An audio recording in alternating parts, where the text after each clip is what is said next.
लाभले आम्हास भाग्य बोलतो. कोणती भाषा बोलतो? अरे मग तुम्ही सगळे मराठी भाषा बोलतात, मग मराठी महिने माहिती आहेत का तुम्हाला?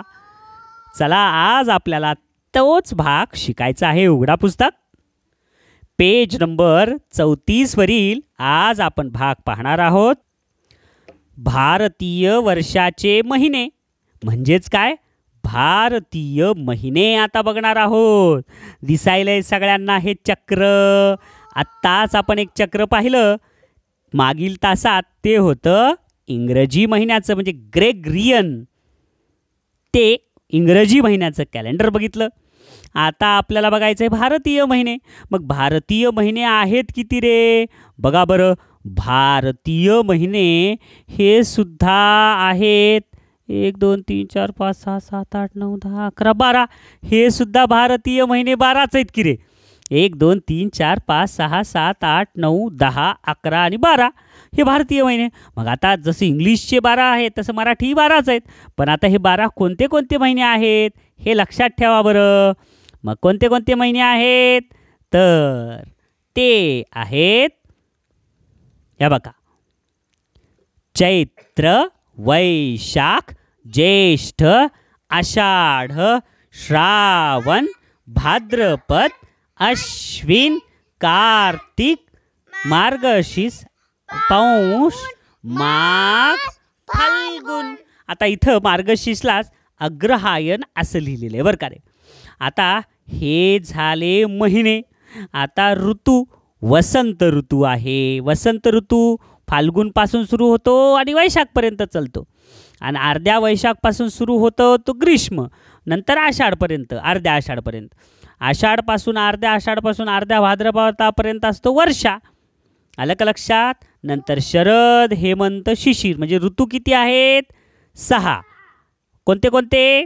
वसंत, ग्रीष्म, वर्षा, शरद, हेमंत, शिशिर.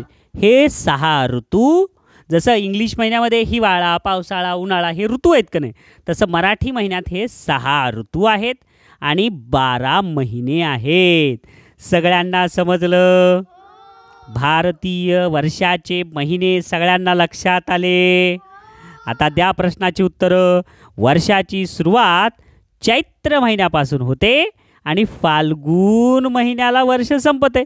चैत्रापासून सुरू होतं आहे, इथून दन दन दन दन दन दन दन दन दन दन दन दन दन दन इथपर्यंत फाल्गुनपर्यंत येते. पुन्हा फाल्गुन नंतर पुन्हा चैत्र सुरू होते. समजलं? आता वरील चित्र बघायचं तुम्हाला. आता हे चित्र बघायचं आणि त्याचं निरीक्षण करून चित्रात चौकटीत संख्या भरा. ऋतू कोणते कोणते आहेत मग? वसंत, ग्रीष्म, वर्षा, शरद, हेमंत आणि शिशिर. हे झाले ऋतू.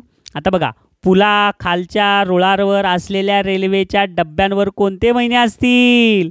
चैत्र नंतर वैशाख. वैशाख नंतरचा डब्बा गायब झाला. मग वैशाखच्या नंतर काय असतं रे? ज्येष्ठ. नंतर काय?